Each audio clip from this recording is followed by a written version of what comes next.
বহু কষ্ট করে লাখো লাখো, এবং আমি প্রায় একসময় আমার শ্বাস বন্ধ হয়ে আসছিল।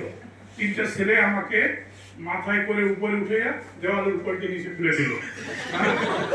দিল এবং শেষে আমি প্রথম দিকে ঢুকছিলাম এবং আমি শেষে একটা ভাগে একটা হাসিনার একটা খরগোশ পেয়েছিলাম। এই খরগোশ বলে আমার একটা ছবি আছে, আমার কোলে হাসিনার খরগোশ। পরে আমি এই খরগোশটা নিয়ে বের হয়ে নিয়েছিলাম, ছোট্ট দুইটা বাচ্চা বলে আঙ্কেল খরগোশটা আমাকে দেবেন।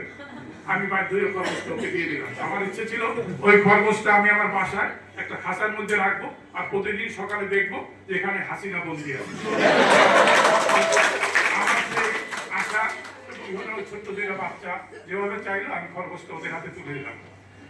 তাই বলি যে ওই যে স্বৈরাচার থেকে আমরা মুক্ত হয়েছি, চিন্তা করা যায় না যে আমরা কিভাবে নিষ্পেষিত হয়েছি। এই 15 বছরে আমি ঘরে ঘুমাতে পারা আমার জন্য কষ্ট ছিল। প্রতি রাতেই এদিক ওদিক করে আমাকে থাকতে হইতো। আমার প্রাথমিক অবস্থায় আমাকে পানিশমেন্ট পোস্টিং দিল বগুড়ায়, আমার ওয়াইফকে দিল দিনাজপুরে। এইভাবে আমরা 7 বছর কাটালাম।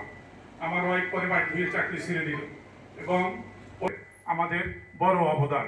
অতএব এই জুলাই বিপ্লবের যে আদর্শ, এটাকে আমাদের সমুন্নত রাখতে হবে এবং সেই সমুন্নত রাখার একমাত্র পথ ছাত্রদের সঠিক ভূমিকা, এবং সঠিক ভূমিকায় তোমাদের থাকতে হবে। নাহলে এখনো দেখো বিভিন্নভাবে দেশকে একটা অস্থিতিশীল পরিস্থিতির দিকে নিয়ে যাওয়ার এখনো চেষ্টা চলছে।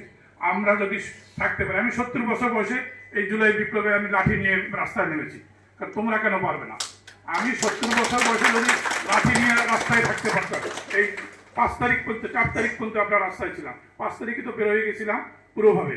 অতএব তোমরা কেন পারবে না? অতএব এই জুলাই বিপ্লবের আদর্শকে সমুন্নত রাখতে তোমরা সচেষ্ট থাকবো এবং আমরা মুক্ত চিন্তা, কোনো রকম বা উগ্রতার দিকে যাব না। আমরা মুক্ত চিন্তায় বিশ্বাস করি এবং মুক্ত মত প্রকাশ করার সুযোগ আমরা করে দেব। এবং বরিশাল মেডিকেল কলেজের সেই যে হারিয়ে যাওয়া গৌরব, তাকে ফিরিয়ে আনার জন্য তোমাদের যে যতটুকু সাহায্য সহযোগিতা দরকার আমরা সেটা করব। এবং আমরা চেষ্টা করছি তোমাদের এখানে পড়াশোনার মান উন্নয়নের জন্য। আমরা ইতিমধ্যে একটা প্রস্তাব দিয়েছি মন্ত্রণালয়ে, যে এখান থেকে যারা এই রিসেন্টলি রিটায়ারমেন্টে গেছে যে টিচাররা, কেন তোমাদের 50 জন প্রফেসরের এগেনস্টে মাত্র আছে 5 জন।